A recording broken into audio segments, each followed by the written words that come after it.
President Trump signing an executive order yesterday giving the Department of Government Efficiency more power. Fox News Digital's political correspondent Brooke Singman now with the details. Brooke. Good morning, Maria. That's right. So the executive order requires federal agencies to cooperate with DOGE's effort to cut costs and shrink the size of the federal government. So this order directs agencies to restrict hiring to just essential positions. Specifically, agencies must not hire more than one employee for every 4 that leave their federal post. The order also instructs the agencies to determine which agency components or the agencies themselves may be eliminated or combined because their functions are not required by law.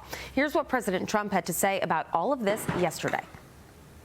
We thought that we would not let him do that segment or look in that area if we thought there was a lack of transparency or a conflict of interest. And we watched that also. He's a big businessman. He's a successful guy. That's why we want him doing this. We don't want an unsuccessful guy doing this. Now, one thing also that Elon hasn't really mentioned are the groups of people that are getting some of these payments. They're ridiculous. And we're talking about billions of dollars that we've already found. We found fraud and abuse. DOGE Chair Elon Musk joining Trump in the Oval Office yesterday to defend his cost-cutting plans. Watch this. It's not optional for us to reduce the federal expenses. It's essential. It's essential for America to remain solvent as a country. And it's essential for America to have the resources necessary to provide things to its citizens and not simply be servicing vast amounts of debt. And Congress's new DOGE subcommittee will also have its first hearing today. Now, that's titled The War on Waste, Stamping Out the Scourge of Improper Payments and Fraud. Democratic Congresswoman Jasmine Crockett recently telling Axios she doesn't, quote, anticipate that it's going to be nice. She says she expects full-on combat because DOGE is, quote, clearly the devil right now. House Democrats are clearly preparing for fireworks, Maria, after spending the last week railing against Elon Musk's DOGE. Back to you. Yeah, I mean, how do you push back on wasteful spending, cutting it out after all of these conversations about getting the numbers down? Brooke, thank you. Brooke Singman, let's get into it. Rebecca, your thoughts? I don't understand this total focus on Elon Musk. I mean, aside the fact that he's an autistic savant genius and that has multiple companies in multiple industries, all very successful.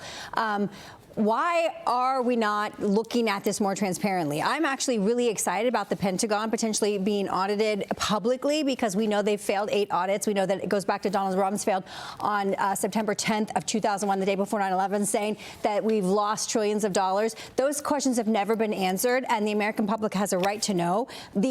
Just the U.S. aid spending alone, Maria, and what has come out of that is so disturbing that this is a full court press for more of this, not less. Yeah, instead, all we hear about is this. There must be a constitutional crisis underway, Jonathan. Yeah, it is so funny how all the Democrats are on the same sheet of music. Every channel is constitutional crisis, all these things. But Rebecca's right. It's like they're focusing on Elon Musk because they have to personalize this, because if they go to the substance, it's very hard to defend some of the expenditures. But I thought what was interesting, 2 points were really interesting what Elon Musk said. One, we're spending as much money on national defense as servicing the debt. Can you imagine a household spending that much money just on the credit card interest payments? People would say, you got to stop. And the other thing was interesting. He was talking about the retirement system, that we keep the files in an actual mine, and there are workers that go down there and put pieces of paper and files in a mine, and you can only have 10,000 people